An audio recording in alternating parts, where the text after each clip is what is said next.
So let's get right to it. So about today's contents. So I'll first talk a little bit about myself, and then I'll talk about high school at AGS, a little bit about extracurriculars that I did. I know in the group chat, I got some questions on what types of extracurriculars you should do for preparation. So I'm going to cover that as well. And then next, I'm going to talk about US college preparation.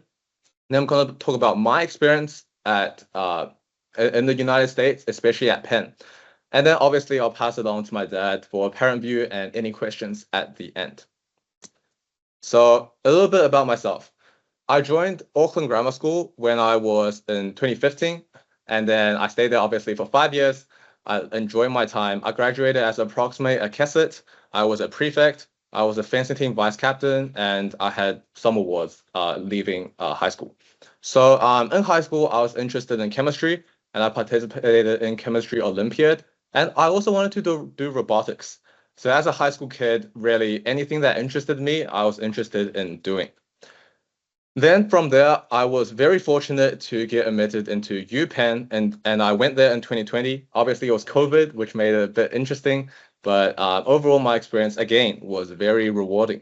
So I completed my bachelor's with first class honors and my master's in 3.5 years, and I had a few awards as well. So at UPenn, I did research, but I did nanotechnology research, and which was using transmission electron microscopy. So to put that in perspective, that's a very high level microscope. And then I was also interested in battery technology, and I was kind of in love with Tesla. I did Formula One electric racing team, and I just really liked Elon Musk. So I shifted from chemistry and robotics to nanotechnology and sustainable energy. And I really thought I was going to Tesla when I was in my second year.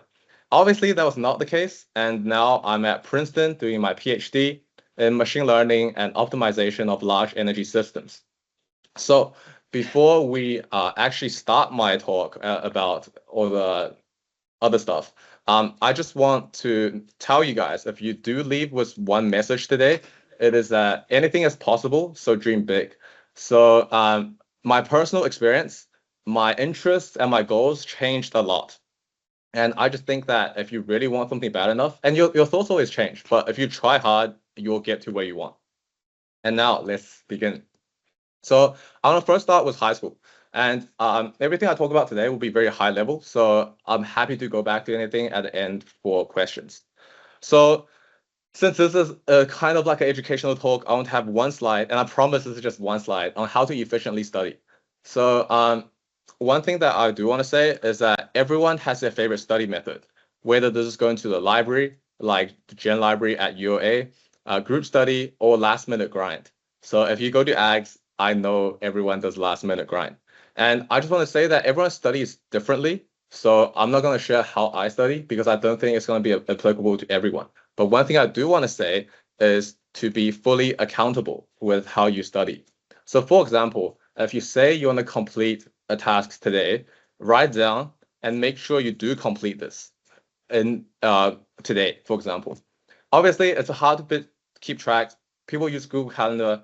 Back in high school, I had my little whiteboard on my wall. So I will write down a list of tasks to complete in a day. And if I do complete it, I will cross it out. Obviously, this was a bit dumb. And obviously, there's technology like Google Calendar, as I mentioned. But this was my way of keeping myself accountable to do tasks. And I think everyone should implement some form of this to keep yourself accountable. And in this way, you at least know you're actually doing work. So moving forward, I want to talk a little about the Cambridge system, which obviously at grammar, we do Cambridge and NCEA. So I want to give some insight on how the Cambridge system performs. So I believe that it is more systematic process than NCEA. Obviously, NCEA is a great system, but Cambridge has its own perks. So I think personally, it prepares you better than APs. So for the people who are looking to go to the United States for their college, APs is equivalent to what they do here in the United States. And doing Cambridge or IB, I'll say IB is also another great system, prepares you better because it's a 3-year progression. For example, like Cambridge, we do IGAS, then A2. So you'll have 3 years on one subject as compared to APs, which only take 1 year. And then, at least when I was in high school, it was easier to get better final results because you can retake the AS exam. So your final A-level letter grade that you submit to universities is a combination of your AS and A2 grades. And at least when I was in high school, you can retake the AS, which means that it's just a safer bet if you want to do well. And finally, it's more international. It's more integrated into what people do globally. NCEA is great, but some things that the NCEA system teaches, no one uses it elsewhere. So maybe somewhere, but it's not the big trend. So I think that if you are looking to go overseas to Australia, to United Kingdom, or to United States, doing a more international system like Cambridge or IB is a safer bet. Now, I think for all high schoolers, this is the main message that I want to get out, is figure out what you want. And then obviously, people are going to tell you what to do, but I think the most important thing is know your field of interest. And the important thing I want to mention is that this is not necessarily your best subject. You can be a wizard at math. You can do very well in all math classes, but you might hate math. You like, as soon as I don't have to do math, I never want to touch math again. That's kind of your indication that you should start thinking about what you want to do in the future. So for example, if you really hate math, you should not go near computer science or engineering because you're going to do that for the next 4 years of your college life and then probably the next 20 years of your life when you're working. So from a very early stage, I knew I didn't like English. And then I was good at it and I was getting good grades, but I didn't like doing English. And so that was my kind of pivot point to say, okay, I'm probably going to be doing engineering at some point. So I think the earlier you figure that out, the better. And then sometimes, from my personal experience, you can see that my interests shift, but it was within the realm of engineering. Sometimes people shift very differently. That people go from wanting to do med to going to do finance at Penn. And then if you're intermediate. If you're in intermediate school or like you're in Form 3, Form 4, that's year 9, year 10, and you think 100% I'm going to be a lawyer or be an engineer or something like that, maybe take some time to think if you're actually enjoying what you're doing right now. And then the next thing is set achievable goals. So this is, again, being accountable. So setting small things like, okay, I didn't do well in this exam. Next exam, I want to, get 5 more points. Or things like that. Have these small little goals means that you have checkpoints that you can reward yourself for. I think that's really important in keeping yourself motivated because I've seen a lot of people get burnt out, especially at AGS when the pressure is so high. So I would say that's a big point, is setting achievable goals. And finally, is where do you want to study? So this is obviously a big decision in your life and obviously in your family's life. So a lot of my friends ended up staying in Australia or in Auckland, in UOA. I wanted to go to United States because I wanted to see the bigger world, explore the bigger world, and also for dumb personal reasons, like I'm a huge basketball fan. I watch NBA a lot. I like hip hop music. I'm a big rap artist fan. So all those things push me to go to the United States to see things I want to see. Like random example, I'm a huge Curry fan, and I've seen Curry a lot of times to go to watch NBA games. So I think where you want to study, sometimes it's not about, okay, I want to go to a better school. It's like, do you think you want to go to a new environment and enjoy new things? For me, that was definitely the case. So that's why I went. So for everyone who's thinking about or unsure about where you want to go, I would start from there. Is where do you see yourself living? And now, to probably the most tedious part of my presentation is US college preparation. So a lot of things I say, obviously this is just a guideline. This is my thinking, and I think I'm not going to sugarcoat anything, but for academics, if you do want to go to a very good school overseas, especially United States, you need to be top in academics. So, and then one small thing I want to point out is the United States looks at GPA a lot. So GPA is a kind of weighted rank of your position in your cohort. So one thing is, normally everyone who applies to a good school has a 4.0. But, and then so here I have two numbers. One is 4.0 out of 4.0, and the other one is being ranked 15 out of 500. This is probably like a grammar example when they do pure ranking. So a 15 out of 500 is technically a 4.0 because a 4.0 is like top 5% of your class. But when you look at it as a ranking, so say you're first out of 500 and then someone else is 15, the recruiter will favor the first out of 500. So one big point for academics for going into US colleges is try to be the top of your cohort at least, because you're not being compared to anyone else. You're being compared to the others in your school, and then the applicant pool from New Zealand and Australia. So it's very important that academic-wise you do well enough to stand out amongst your peers. And then the SAT to the ACT, I know a lot of schools have stopped requiring these. And actually recently, like schools like MIT have been asking for these to be compulsory again. My advice is definitely still do these and do as many, well, not too many, but try to do at least the SAT and a few subject tests when you try to apply to the United States, because standardized testing is a way to show recruiters that you are academically sound. Because obviously, like Cambridge IB is still a different system to what the US high schools have. So standardized testing is a way of telling them, okay, look, I did a different education system, but I'm the same, if not better, than the US candidates. So my advice is no matter if the school requires it or not, still do all of these tests. Now, extracurriculars. This was one of the questions I had, and then of say if you are a intermediate school student right now, and you are looking to go into I remember it was going to computer science or for US colleges, what should you do? So I'll get to that after I talk about the main stuff. So the three big things is demonstrate leadership, demonstrate service, and do something you actually like. So, and these three things aren't like, they should be a one category. So for those who do know and for those who don't know, when you apply to US colleges, you have space to fill in 10 extracurriculars. Now that's kind of crazy because no one has the time to do 10 extracurriculars. But so people start joining random clubs and just being a member of a random club to fill it in. But that looks really bad on your application. So what you want to try to do is, if you are in a club, try to be one of the managing people. And then, or if you do community service, try to start a community service or be one of the initiators rather than a participator. And finally, it's do something that you actually like, because it makes the process a lot easier. So if you really like computer science, you should be doing things like coding competitions, which are available all over the internet.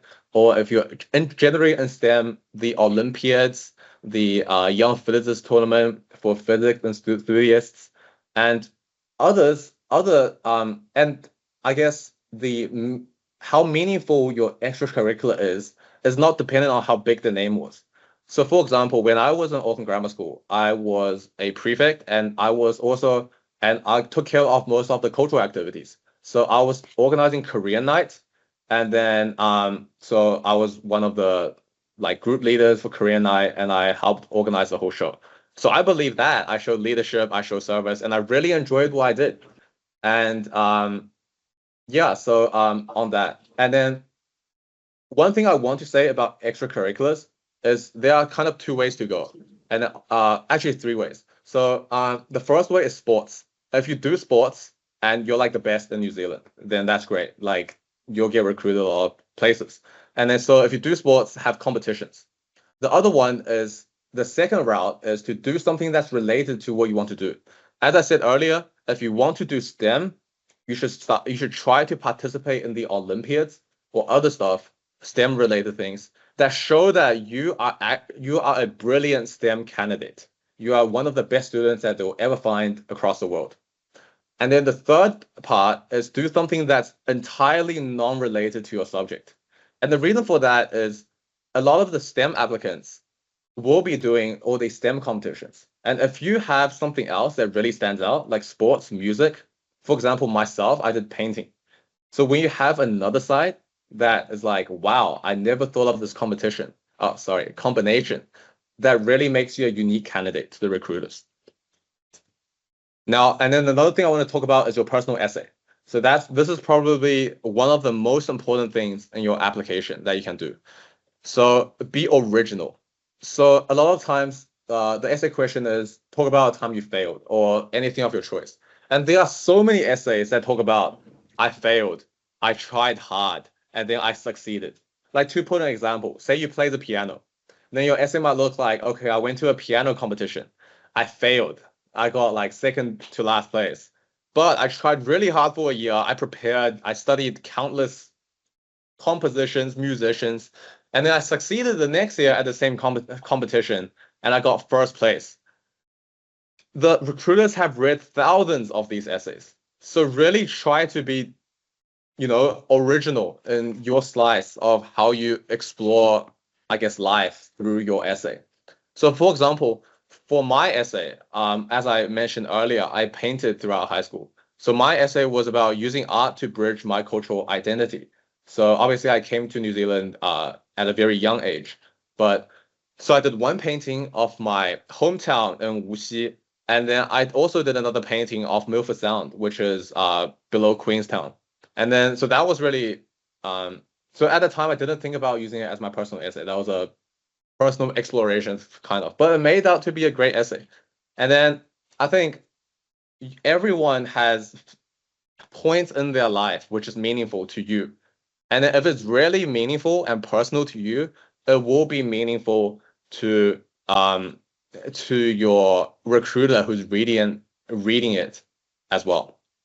So what all of these means is for US application, you have to be a unique candidate. You have to be unique. This means that it's important. Say every candidate is a circle, right? Like each point corresponds to one of your strengths. So for example, like service, leadership, education, right? Rather than being a circle, right? Like you're good at everything but not spectacular. US colleges like a spike more, where you're significantly good at something. As I mentioned earlier, this is like being the top athlete or being like getting an Olympiad medal, like for the science competitions, or being very original and creative, like writing songs. I had friends who were beat makers or like song makers in high school. So people they really like seeing unique candidates. And one thing I didn't have on my slide is that your recommendation letters are very important as well. So when you apply to US and UK actually, you will ask teachers to write recommendation letters for you. And then when you do that, it's very important to ask teachers that not only like you, but know you, so that they write a really good recommendation letter. And then that's very important because you don't want to ask it like one of the subject teachers to write something that they really don't know anything about you. And they're like, okay, he did great in my class, and then he can say nothing else. And that's very bad because then you don't know what to do afterwards. So, and then yes, so being a unique candidate is very important. So next, I want to talk a little bit about my own college experience, and hopefully I can sell going overseas a bit to any students who's present today. So obviously, I went to Penn, and then now I'm at Princeton. Both are on the East Coast. So I can't say much about the other side, like the Cali schools or like Stanford and things like that. But I want to start off saying that it has been a very exciting journey. And I think this is one of the big pros about going overseas is you see the world a lot differently. So top left corner is my senior design project. We were making biodegradable plastics out of starch, and ultimately we achieved plastics that under normal conditions do not degrade at all, but under specific conditions fully degrades in 1 week. And this is how we won our senior design competition. And then the top right is our car. It's kind of like go-kart, but it's an electric vehicle that we went to compete in FSAE competitions, and we built that from scratch. So we have a team around 100 people building the car, and that was really cool because you get to drive it in the end. On the right side is me acting in theater club. I never thought I would be in theater club. There's Steve Aoki, for those who know, clubbing, and then painting, and then obviously you find some special people as well in your time overseas. So these are the good things about Penn, at least for my undergrad career. I don't think I would participate in any of these if I remained in New Zealand. But I don't want to sugarcoat anything. It is very stressful at times. So this timetable is my typical semester at Penn. And then my one is a bit worse than other people because I was trying to graduate early with my master's. But normally you would take 6 to 7 classes a semester compared to 4 in New Zealand or Australia. So overall, I probably took like 10 or 15 more classes than what I would have taken in UA or say like UMaL or something. So that is very stressful. And addition to these classes, I was also TAing classes during semesters, and I was also doing research on the side. And research takes around 48 hours on any given week, and TAing takes probably 8 hours as well. So all the gaps that you see on my timetable, it's pretty packed full. So basically I was working every day, and it's kind of bad. But so the main point I want to say for everyone actually, and especially for the grammar kids, is know how to de-stress. And I think that's really important because at any given point of your education career, you can hit hard times and you can be like, okay, I really, really, really do not want to do this anymore. And in those times, you have to de-stress. And whether it's going out with friends, going to gym, so I gym every day to de-stress. And then, going out with friends, having a drink or something, find your own way. And then previously I mentioned about finding your own way to study efficiently, a way you like and be accountable. De-stressing is the same. You have to know what you like enjoy doing and then how you can de-stress to keep yourself going. And then finally, another few things about the pros of going to US. And this in no way is a shot at staying in New Zealand or going to Australia. I just want to highlight the pros that I felt about going to the US and going to a big school or a more well-known school like Penn. So the first one, as I mentioned a lot of times, is you really get exposed to the bigger world. And that is, you see things that are a bit, you see bigger things. So at the time when I was at Penn, Biden's granddaughter was in my year. So Biden came to Penn a few times. And then we see him on the streets with countless securities. As I said before, personally, my greatest encounter was meeting Steph Curry because he's my idol. And then you see a lot of important people that you see on the TV. And I think that's you see more things. Like Penn brings a lot of influential people in and they give speeches. And when you see someone like face-to-face distance, I think it motivates you to work harder to become like them. Because sometimes when you see someone on TV, you're like, okay, I'm never going to become like them. But when you see that people who are influential, who graduated from the same school that you have, it's very motivating for you to, try harder. And the second thing is more opportunities. And especially from a research perspective, if you are looking to do research, you have a lot more opportunities from that perspective. And even though obviously a lot of funding got frozen by Trump recently, but it's still the best place in the world to do research. For example, I was doing nanotechnology research because we had all the equipment. We had a whole building for nanotechnology, and we had all these machines. So, for example, like a simple glove box that you need to do some battery research. New Zealand, the entire of New Zealand has 2 glove boxes. University of Pennsylvania, that I know of, we have 5. So really, in terms of like research opportunity and money, you would be exposed to a lot more stuff. And also, you're also working with probably the smartest people in the world. So it really pushes you to do good research. And on the other hand, for work and job opportunities, after Penn, it's you have alumni or people who went to your school before that have connections, and you can network them to get better jobs. And obviously, if you want to work in tech, Silicon Valley for tech, Boston for pharmaceuticals, for biotech, it's still the place where all the the new things are coming out. So I have friends. Actually, a lot of my friends went into finance in New York, but I have friends working at Apple, working at Meta, working at NVIDIA, and I see them doing cool stuff. And I think if you do come to the US for your undergrad, you'll be closer. You'll be a lot closer to those opportunities. And finally, I think is a more personal thing. It forces you to step outside your comfort zone. So I remember I got another question for what do you need to prepare for going to the US, and what struggles did I have going to the United States. Um, I reckon personally you don't have to prepare that much to go to the United States. Um, because it's a whole new country and people have different ideals, and some may say it's not that safe, but if you be mindful, it's not that bad. Personal struggles would be the pressure. So one of the pros that I said was you work um, amongst smart people, but one of the cons is also you work with smart people. You see that people really don't need to try that hard to get amazing grades, and you have to work a lot of hours. So there's a lot of imposter syndrome that you do experience, and I think that's kind of stressful. But at the end of the day, if you do have the opportunity to come to US, you are one of the best.